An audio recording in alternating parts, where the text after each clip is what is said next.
मुस्तफा जाने रहमा पे लाखों सलाम शमाए बज़ में हिदायत पे लाखों सलाम मुस्तफा। দেখেন সুরটা ভালো লাগে না? এখনো ইয়ানবিতে আসি নাই। ওইটা টান হলে তো শরীরে চিনচিন চিনচিন করতে থাকে, ঠিক না? এতে খুব মজা লাগে। প্রচলিত মিলাদ, কোন মিলাদ? প্রচলিত যে মিলাদ আমাদের যুগে হয়, এটা কি নয়, সুন্নাহ সম্মত নয়। যখনই বলবেন পকেট কিন্তু লাইলনের দড়ি দিয়ে চেইন দিয়ে বন্ধ হয়ে গেল। কারণ মিলাদওয়ালারা যে পরিমাণ হাদিয়া দেয়, গায়রে মিলাদওয়ালারা তার অর্ধেকের অর্ধেক হাদিয়াও দেয় না। বুঝেন নাই মনে হয়? কারণ সেই হাদিয়ার পিছনে একটা আলাদা রকমের ভালোবাসা এবং সুরেলা আবহ বিরাজ করে। অদ্ভুত এক সুর, যে সুরটা দিয়ে যখন গাইতে থাকে তখন শরীরের প্রতিটি রক্তকণিকা মনে হয় চিনচিন চিনচিন করছে, ঝিনঝিন করতে থাকে। আপনারা কিছু মনে করেন না? যখন হক না হক কিছু বুঝতাম না ছোটবেলায় বাচ্চারা তো ইনোসেন্ট হয়, তারা তো এত কিছু বুঝে টুঝে না। তারা প্রাকৃতিক বিষয়টাকেই কি করে, খুব স্বাভাবিকভাবে গ্রহণ করে। যেটা সুন্দর লাগে সেটা সুন্দরই মনে হয়। তো আমি খুঁজে খুঁজে মিলাদের মজলিসে যেতাম, জিলাপি পাওয়ার জন্য না, এবং শুধু এলাকার ইমাম সাহেবের সাথে আমি খাতির করেছিলাম এই জন্য যে আমি যেখানে মিলাদ হতে দেখতাম সেখানে দেখতাম ইমাম সাহেব আছেন, অন্য কেউ থাকার না থাক। তার মানে আমার বুঝে আসলো ইনার সাথে সম্পর্ক রাখলে মিলাদটা পাওয়া যাবে। আর মিলাদের ভিতরে যে অদ্ভুত একটা সুর, এই সুরটা আমাকে একদম টেনে নিয়ে, মনে করেন এই যে যখন যে কি হয় বিন বাজে, তখন আমরা দেখি না যে এরকম এরকম করে কি করতে থাকে, দুলতে থাকে। হ্যাঁ, সে নিজের স্বকীয়তা হারিয়ে ফেলে, ওইরকম অবস্থা হতো। তা আমি ঘুরে ঘুরে মিলাদে যেতাম, এবং কোন জায়গাতে দাঁড়াইতে হবে, কোন জায়গায় বসতে হবে, অর্থটর্থ কিছু বুঝতাম না। কিন্তু এই জায়গায় আসলে কি করতে হবে, দাঁড়াইতে হবে। দাঁড়িয়ে যেতাম, বসে যেতাম, এগুলা করতাম। হুজুরের সাথে সাথে থাকা, মসজিদ থেকে নিয়ে আসা, আবার মসজিদে দিয়ে আসা। আমি জিজ্ঞেস করতাম, হুজুর আবার কবে আছে? কি জিজ্ঞেস করতাম, হুজুর আবার কবে আছে? তো হুজুর বলতেন, বলবো না তোমাকে, কারণ উনি তো আর জানেন না নেক্সট দাওয়াতটা কবে আসবে। তো ওটা আমাকে বলতেন যে তোমাকে আমি বলবো, দেখা করে আসো। আমি হুজুরের কাছে শুধু যেতাম এই জন্য, মসজিদে নামাজ পড়তে যেতাম না, মিলাদে যাব। এত ভাল লাগতো আমার কাছে। এবং যারা মিলাদ পড়তেন বা পড়েন, তারা কিন্তু নবীজিকে ভালোবেসেই পড়েন, নবীজিকে মহব্বত করেন, নবীজিকে ভালোবাসেন, এবং নবীজির আবেগেই ওটাকে কি করেন, পড়েন। তো দীর্ঘ সময় পর্যন্ত ওটা পড়েছি, এবং আল্লাহর রহমতে আমি একদম, আপনারা যদি আমাকে বলেন না, আমি ম্যারাথন মিলাদ পারি। প্রায় আধা ঘন্টা পৌনে 1 ঘন্টা আমি টানা মিলাদ পড়াতে পারবো, বিভিন্ন টাইপের। কারণ মিলাদ বিভিন্ন প্যাকেজের আছে। কি আছে? বিভিন্ন প্যাকেজের মিলাদ আছে।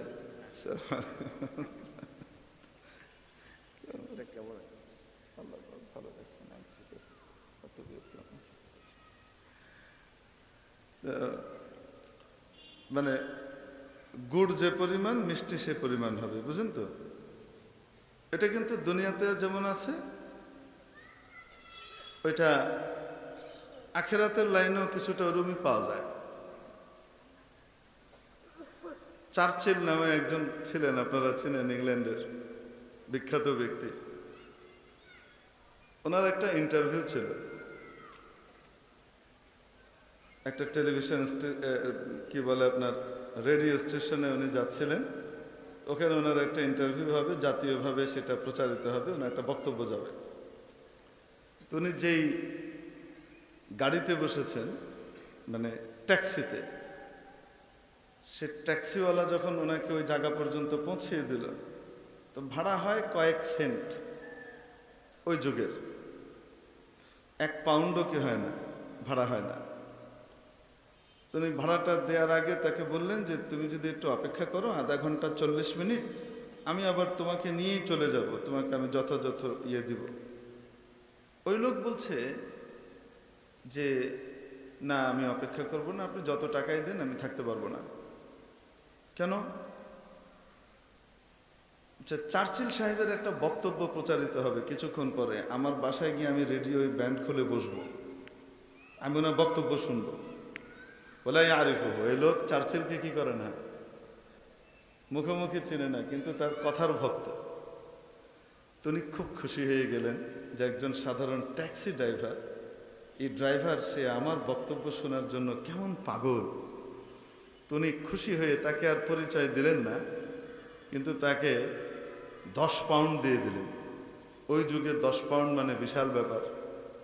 দিয়ে দেওয়ার পরে যখন উনি নেমে চলে যাচ্ছেন, তখন ওই লোক বলছেন, স্যার আপনি 2 ঘন্টা 3 ঘন্টা যতক্ষণই লাগে আপনি আসেন, আমি এখানে অপেক্ষা করতেছি।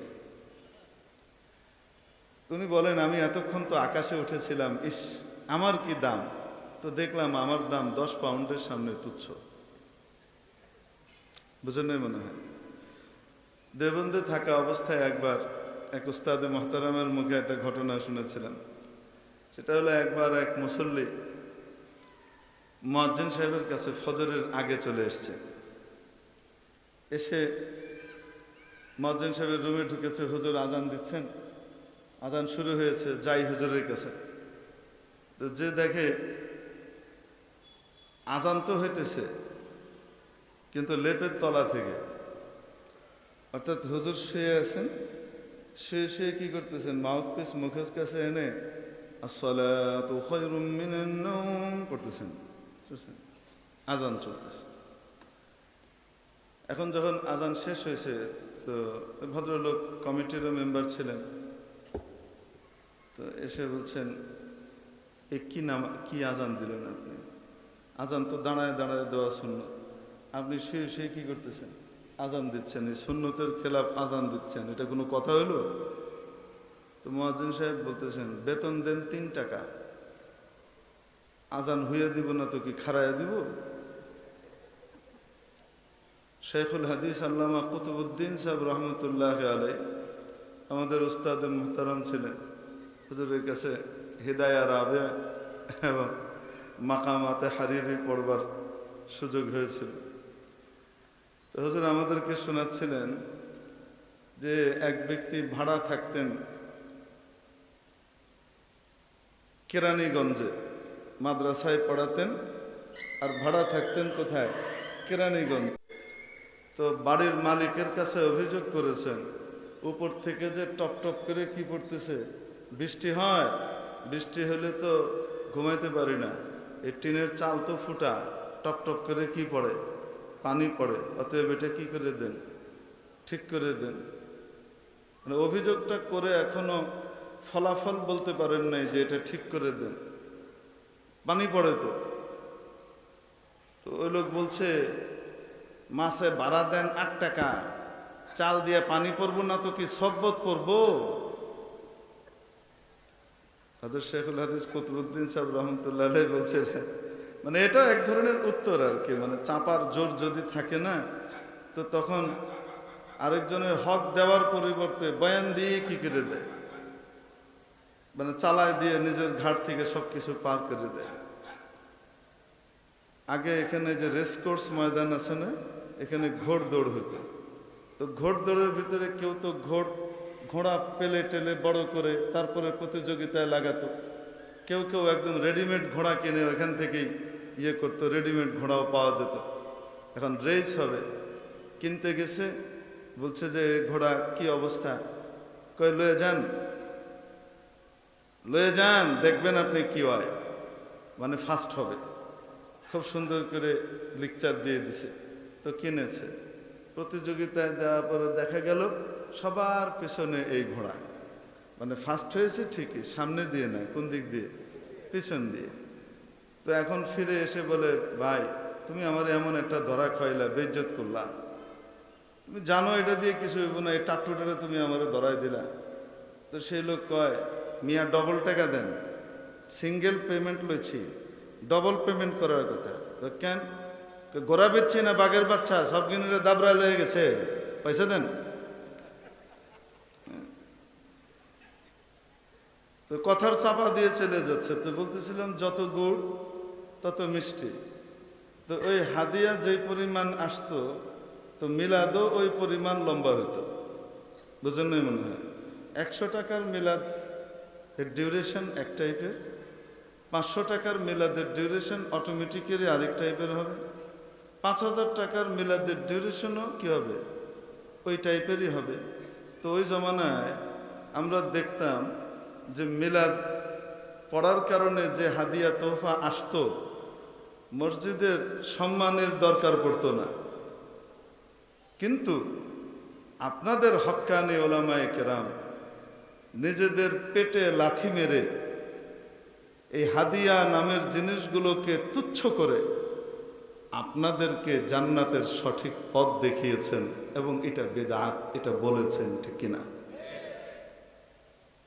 এই রাস্তাটা চিনিয়েছেন। তো ছোটবেলায় বলছিলাম যে আমি খুব মিলাদ পড়তাম, সুরটা খুব সুন্দর লাগতো। তো আমি ম্যারাথন মিলাদ সবটুকু পারি। প্রথমে আল্লাহুম্মা সাল্লি আলা দিয়ে শুরু হবে, হ্যাঁ, এটা দিয়ে কিছুক্ষণ আছে, তারপরে গিয়ে ওই যে বললাম না, এই জিনিস বাড়বে তো আরও বাড়বে, ওটা দেখে শুনে হয়। তারপরে এটা সাল্লাল্লাহু আলা মুহাম্মদ সাল্লাল্লাহু আলাইহি ওয়াসাল্লাম এটুক যাবে। তারপরে গিয়ে আবার মুস্তাফা জানে রহমা পেলা খো সালাম সময়ে বাজমে হেদায়াত পেলা খো সালাম মুস্তাফা। দেখেন সুরটা ভালো লাগে না?